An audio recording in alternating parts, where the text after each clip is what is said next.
রাসূলুল্লাহ সাল্লাল্লাহু আলাইহি ওয়াসাল্লাম একবার খুব আফসোস করছিলেন। তিনি যখন শুনতে পেলেন যে বনি ইসরায়েলের অনেক অনেক লোক হাজার বছর হায়াত পেত, তারা শত শত বছর ইবাদত করত, শত শত বছর তারা জিহাদ করত, তখন তিনি আফসোস করে বললেন, হায় রে, আমার শেষ সময়ের উম্মতের কি হবে? কারণ তিনি বলেছেন যে আমারু উম্মতি মা বাইনা 60 ইলা 70, আমার উম্মতের গড় বয়স হচ্ছে 60 থেকে 70। ওয়া আকাল্লুহুম মান ইয়াজুজু যালিক, খুব অল্প সংখ্যক লোকই এর চেয়ে বেশি হায়াত পাবে। রাসূল সাল্লাল্লাহু আলাইহি ওয়াসাল্লাম যখন দেখলেন যে শত শত বছর হায়াত পেয়েছে বনি ইসরায়েলের লোকেরা, বনি ইসরায়েলের ওরা শত শত বছর জিহাদ করেছে, তো আমার উম্মত তো 60 বছরে তার হায়াতই শেষ, 60 থেকে 70 এর মধ্যে তার জীবনই শেষ, তা আমার গুনাহগার উম্মতের কি হবে? রাসূল সাল্লাল্লাহু আলাইহি ওয়াসাল্লাম খুব আফসোস করছেন। তো রাসূলুল্লাহ সাল্লাল্লাহু আলাইহি ওয়াসাল্লামের এই চিন্তা, এই উদ্বিগ্নতা দূর করার জন্য আল্লাহ তাআলা সূরাতুল কদর নাযিল করলেন এবং বললেন যে ইন্না আনসালনাহু ফি লাইলাতিল কদর ওয়া মা আদরাকা মা লাইলাতুল কদর লাইলাতুল কদরি খায়রুম মিন আলফি শাহর। লাইলাতুল কদর, এই কদরের রাতটা হচ্ছে এমন রাত যেটা খায়রুম মিন আলফি শাহর, হাজার মাসের চেয়েও সেরা। 1000 মাস লাগাতার ইবাদত করলে যে সওয়াব, কদরের রাতে ইবাদত করলে এর সমান সওয়াব হবে নাকি? সমান হবে না। আল্লাহ তাআলা বলেছেন খায়রুম মিন আলফি শাহর, না, এর চেয়েও শ্রেষ্ঠ, এর চাইতেও বেশি।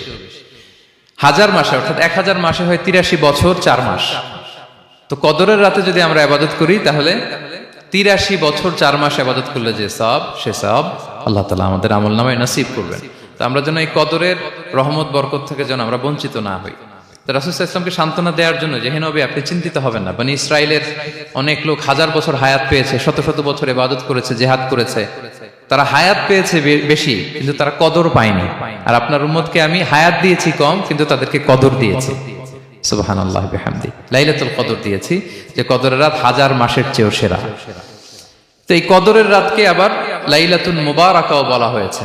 ইন্না আনসালনাহু ফি লাইলাতিন মুবারাকা, এটা বরকতময় রাত।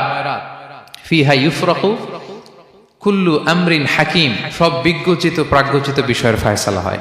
এটা বেসিক্যালি একটা বাজেট রাত বলা যায়। এ রাতে আগামী 1 বছরে আমাদের কি ঘটবে না ঘটবে আল্লাহ তাআলা এটার বাজেট করেন, এটাকে রিভাইজ করেন।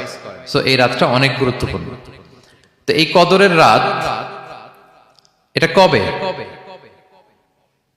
এটা স্পেসিফিক ছিল, মানে সুনির্দিষ্ট ছিল। রাসূল সাল্লাল্লাহু আলাইহি ওয়াসাল্লাম আমাদেরকে জানাতে চেয়েছিলেন কবে, কিন্তু রাসূল সাল্লাল্লাহু আলাইহি ওয়াসাল্লাম জানাতে পারেননি। সহিহ বুখারীতে এসেছে যে রাসূল সাল্লাল্লাহু আলাইহি ওয়াসাল্লাম খারাজান নবী সাল্লাল্লাহু আলাইহি ওয়াসাল্লাম লিয়ুখবিরানা বিলাইলাতিল কদর। উবাদা ইবনে সামিত রাদিয়াল্লাহু তাআলা আনহু বলেন, রাসূল সাল্লাল্লাহু আলাইহি ওয়াসাল্লাম আমাদেরকে জানাতে বের হয়েছিলেন যে কবে কদরের রাতটা। ফাতালাহা রাজুলান মিনাল মুসলিমিন, হঠাৎ মুসলমানদের মধ্যে থেকে 2 জন ঝগড়া লাগলো, তর্ক লাগলো আর কি। রাসূল সাল্লাল্লাহু আলাইহি ওয়াসাল্লাম হঠাৎ করে ওই ঝগড়ার দিকে খেয়াল করলেন, ওই দিকে খেয়াল করে ওই